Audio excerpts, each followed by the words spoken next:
Hey everyone, thank you for joining me today. New Hope Radio. Glad to have you come aboard.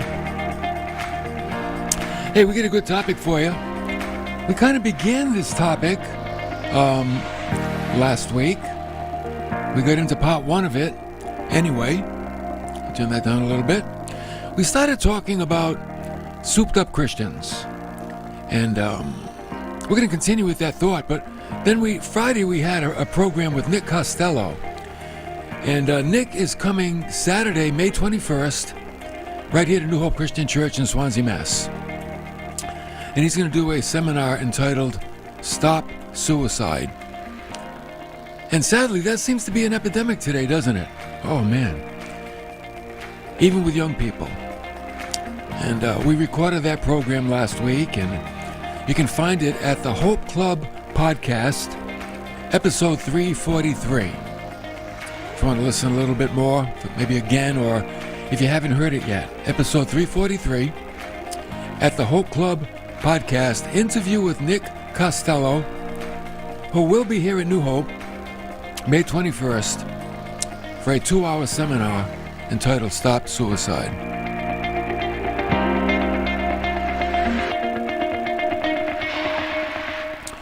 Now, the doors open at 8. The seminar will begin at 8:30 Saturday morning.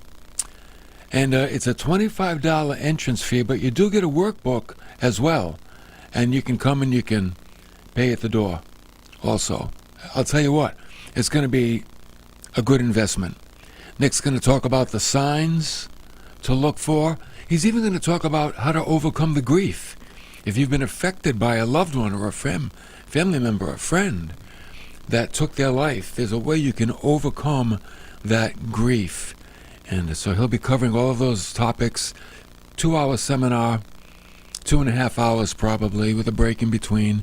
Saturday, May 21st, right here at New Hope in Swansea. Okay? All right. So when we talked about souped-up Christians, we noted 3 levels of Christian living. The first one, the jalopy Christian. Try to picture a jalopy, a run-down, beat-up old car. What do you see? Oh, dented, paint faded. Not very appealing. It functions, but barely. It serves the purpose, get you to the store, but that's about it. It'll never really get you to where you really need to go. Then we talked about the toy car Christian. That's the one where Christianity is just a game, something to have fun with. It's for amusement purposes only. But again, it'll never get you to that ultimate destination. And then we talked about the souped-up Christian. This guy, he means business, right? His car is built to go somewhere. It'll get you there fast, in style, has all the power that you need, very appealing as well, and very enviable. So there's the 3 levels of Christian living: the jalopy, the toy car, and the souped-up Christian. So now that we're understanding what is a souped-up Christian, what does it look like, we're going to meet one. We're going to meet a souped-up Christian today. But before we do, have you ever had the experience of living life, and maybe you're there right now, you're living life at a very modest, even enjoyable level. Okay? Things are going along pretty good. Not too extreme toward the positive or the negative. You're just kind of getting along, but you're doing fine. You're happy. You don't mind the status quo. And then, bam! Something happened. A threat came into your life, and you had to make a decision. These things do happen to people. Oh yeah, even God's people, they do. So, what do you do? What do you do when this bam comes into your life and begins to threaten you? Well, we're going to see what a souped-up Christian would do. And maybe we can learn to emulate the very same thing. Okay? Let me give you a little bit of background to our story. The 9-foot, 6-inch tall giant Goliath. He's threatening the army of Israel. No one wants to fight him. because they're all afraid of him. He's too big, they're too small. But young David shows up, and he hears the giant's threats. And he tells King Saul, I'll go fight that giant. And Saul tells him, no, you're no match for Goliath. And I want you to note the conversation. Now remember, David is the souped-up Christian. Okay? For Old Testament purposes, we call him the souped-up believer. But because we're in a series entitled Souped Up Christians, we're going to call him a souped-up Christian. Okay? So we find him, 1 Samuel 17:23. Then Saul said to David, you are not able to go against this Philistine to fight with him. You're but a youth, while he has been a warrior from his youth. All this guy knows David is how to fight. It's all he's done. And David said to Saul, your servant was tending his father's sheep when a lion and a bear came, took a lamb from the flock. I went out after him and I attacked him, and I rescued it right from his mouth. And when he rose up against me, I seized him by his beard, bonked him on the head. The souped-up Christian doesn't just handle the problem when it comes, but he handles the problems as they continue to come. You know, first there was a lion, then it was a bear. Sometimes we think the problem that we have today, that's enough. That was a big one. Oh, there really shouldn't be any more. David could have said, I faced a lion. Why do I need to face a bear? Enough's enough. You ever say that? Enough's enough. Enough problems are enough. I don't need any more. Remember Charles de Gaulle, president of France back in the 50s? You know what he said? He said, a man of character finds a special attraction in difficulty, since it is only by coming to grips with difficulty that he can recognize his potential. Wow, that's a man of character. He finds a special attraction in difficulty, since it is only by coming to grips with difficulty that he can recognize his potential. Sometimes we say it a little differently. The cream rises to the top, right? You stir the milk, you agitate the milk, and the cream rises to the top. It's through difficult times that the best part of us can surface, okay? You never know how strong you are until you have to face something that comes against you. So in verse 36, David said, talking to the king, your servant has killed both the lion and the bear. And this uncircumcised Philistine, he'll be like one of them, since he has taunted the armies of the living God. Now think about it. A predator is a predator. Doesn't matter what shape it comes in. It could come in the shape of a lion, come in the shape of a bear, it can come in the shape of a giant. They're all handled the same way, with faith and courage. That's it. Maybe your giant is sickness. Maybe it's conflict. Maybe it's divorce, loneliness, despair. A giant is anything that threatens or intimidates us. It's just like handling a lion, a bear. Faith and courage are what's needed. That's how you face them. You face them with faith, and you face them with courage. They're all difficult things that come into our lives, but we don't back down. By David killing the lion and killing the bear, you know what that did?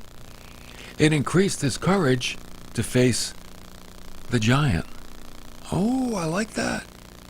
By killing the lion and the bear, it gave him courage to face the giant. And you know what David does? He uses past victories to encourage him in the present problem. In verse 37, David said, the Lord, see, he knows something. The Lord, who delivered me from the paw of the lion and from the paw of the bear, he'll deliver me from the hand of this Philistine. David does. And he said, let me at him. You know why? David has something Saul didn't have. faith and courage. You need them both. Faith to know God goes with you, and courage to go. And David had them both. And yet, his weapons were very simple. King Saul, when he consented, he said, okay, listen, I'll let you go fight the giant, but you got to wear my armor. And David's like, oh man, that's strange stuff. I never use that. I've got my own weapons. David refused Saul's armor. He knew the weapons that he was familiar with. His sling and some stones. That's it. David was very comfortable with what he had because he used them before. The souped-up Christian knows what works for him. The souped-up Christian knows what works for her. Let me ask you a question. Do you know what works for you? How about this one? Do you know what doesn't work for you? There are some that are listening today who, when you encounter a problem, you use things that don't work. They never worked, they never will work, and yet you continue to use them. I'm like, what's that all about? Why would you do that? Why would you use something to face a problem that doesn't work? It never worked before, and it's never going to work in the future, and yet you keep using it. Why do you do that? You say, well, what do I use to face my problems? Here's a few things that don't work. Criticism, harsh talk, sarcasm, negativity, self-righteousness, worry, despair. Those things don't work.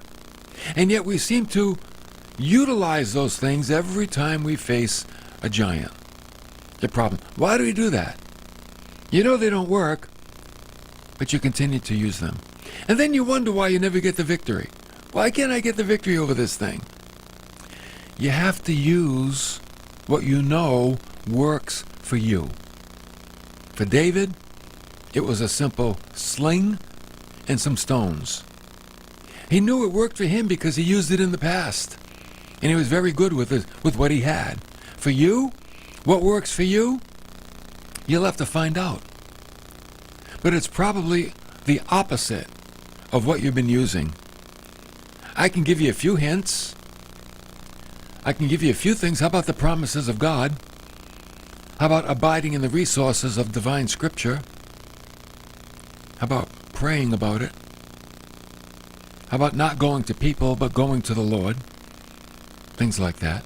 Find out what works for you. Hopefully you'll get good at what works for you and you'll keep using it over and over and over, and you'll always get the victory. So David, he goes out to meet the giant, and after a few more intimidating remarks from Goliath, David goes to work. He loads a stone into his sling. He whirls it around his head a few times, whew, lets it fly. Bang! It hits Goliath right in the forehead. And he falls down. He's not dead, but he falls down. And you know what David does? He runs right up to him. He draws on the giant's sword, that big sword Goliath had. He grabs that sword, and he cuts off his head. I don't mean to laugh. Well, maybe I do. I don't know. He finished the job. That's the point. He saw the job all the way through to the end. And you know what happened? The men of Israel became so emboldened that they chased the Philistines in hot pursuit. All of a sudden, the army got brave. Because they weren't afraid of the Philistines. They were afraid of one guy. The loudmouth giant. Usually it's the loud mouth that intimidates people.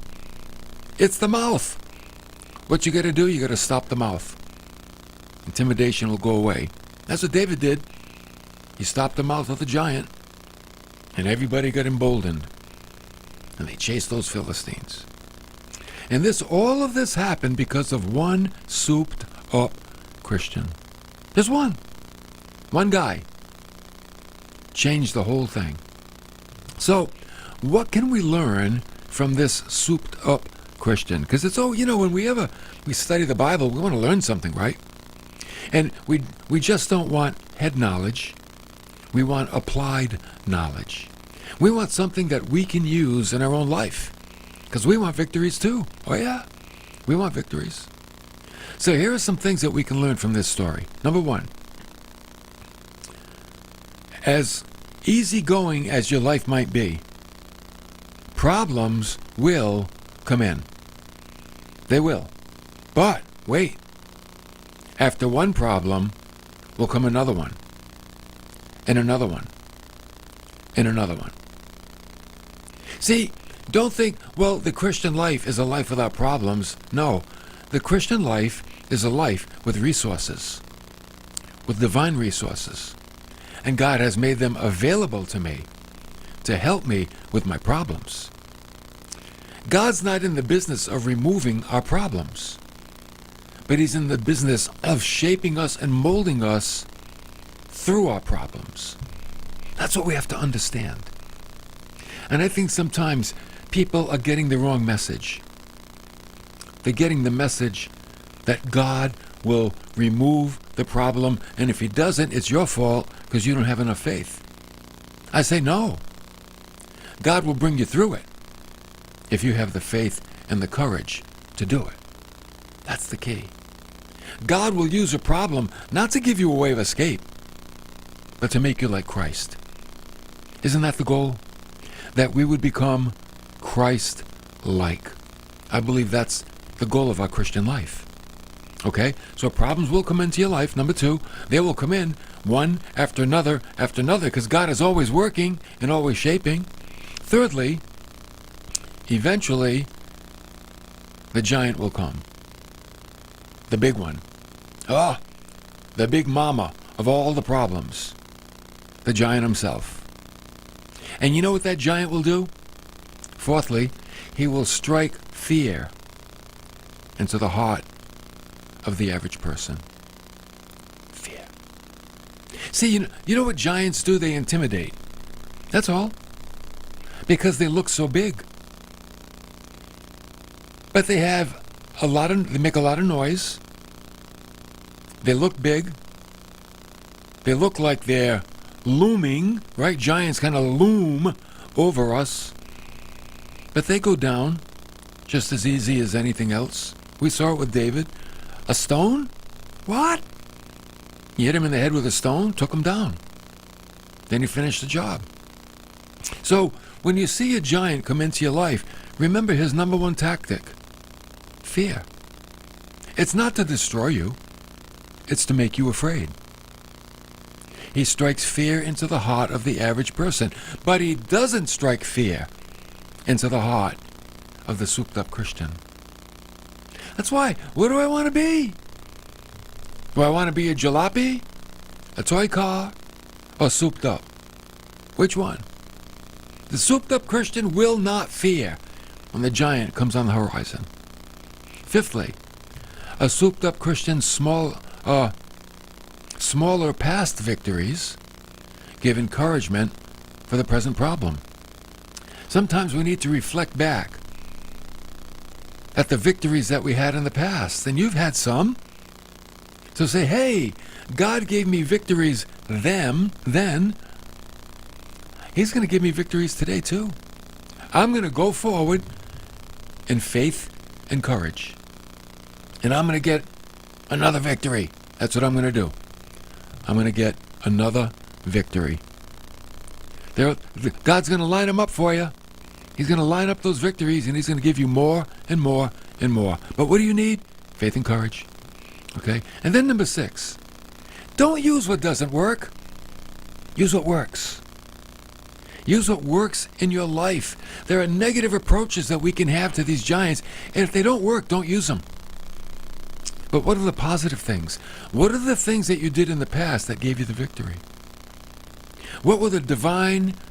doesn't the Bible say God has given us weapons that are divinely powerful for the pulling down of strongholds? Yeah, divinely powerful. What does that mean? They come from God. Use what God has provided. That's what you do. If you know that loving kindness works better than criticism, then use it. If you know humility works better than self-preservation or self-defense, then use it. If you know being quiet works better than being a loudmouth, then use it. Because doesn't God tell us a soft answer turns away wrath? See, this is how you get the victory over the problem. One person said, life is like a grindstone. Whether it grinds you down or polishes you, it depends on the stuff that you're made of, right? A grindstone can sharpen a knife. A grindstone can polish a jewel. A grindstone can dull something, grind it down to nothing, right? Do you ever have a big tree in your yard, had that tree cut down, but the big stump is there? Oh man, you can't pull that stump out, it's too big. What do? They come up with this big grinder, and they grind it down to nothing. To nothing. Grinders will grind down to nothing. And then there's other grinders. They polish and they shine. They make beautiful. Which one do you want to be? You want to be ground down to nothing? Or do you want to shine? I think we all want to shine, right? So if you want to shine, you know what happens? God becomes real to you. See, God is real to the souped-up Christian. God is not that real to the jalopy. God is not that real to the toy car Christian. And you know if you're a toy car Christian, oh yeah, you're all about the fun of Christianity, but when it rains on your parade, look out. You're like the seed that fell on the rock. The roots sprung up quickly, but when the heat of the sun came, you withered away because you had no root.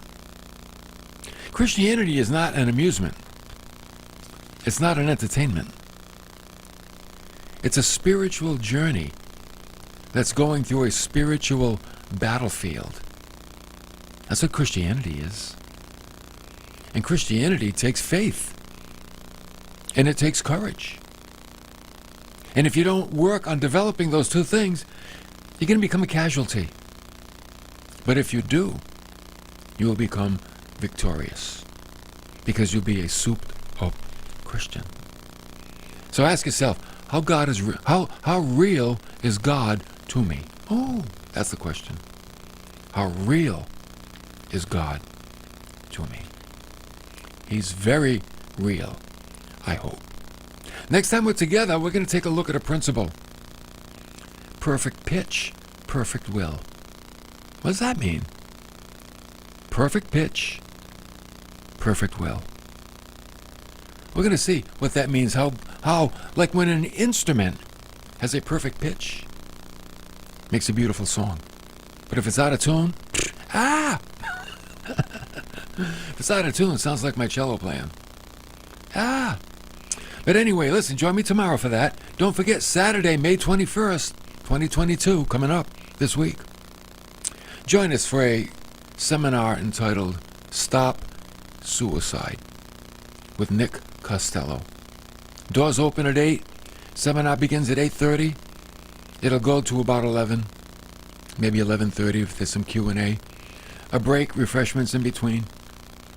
You can get in for $25, that's the fee, but you get a nice big workbook to go along. And I'll tell you what, this is going to help you. Not only help you recognize signs to look for in someone that's entertaining thoughts of taking their life, but it's also going to help you to overcome the grief and the sorrow that follows a loved one that has taken their life. It's a very serious topic. Nick has been trained in the Billy Graham Evangelistic Association. He knows what he's talking about. It's going to be very helpful. He's got some resources available as well. He wrote a book.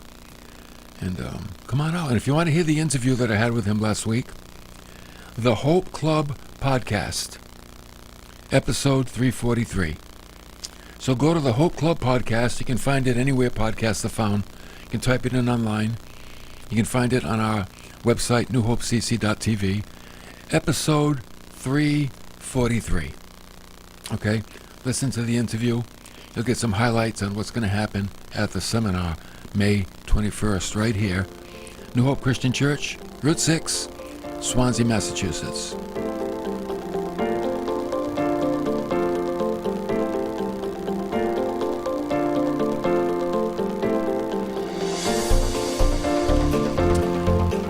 Listen, we always want to remind you about joining the Hope Club, because that's part of our growth as well. Want to be a souped-up Christian? Listen to the Word of God every day.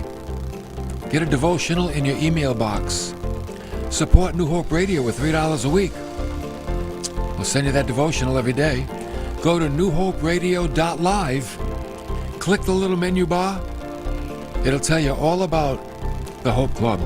This is not the podcast. This is something different. This is the devotional. I start my day off with it every morning. And I need to hear it. Even though I said it, I forget it. So I need to hear it. And it just kind of sets you off on the right tone for the day. Go to newhoperadio.live, click the menu bar, join the Hope Club.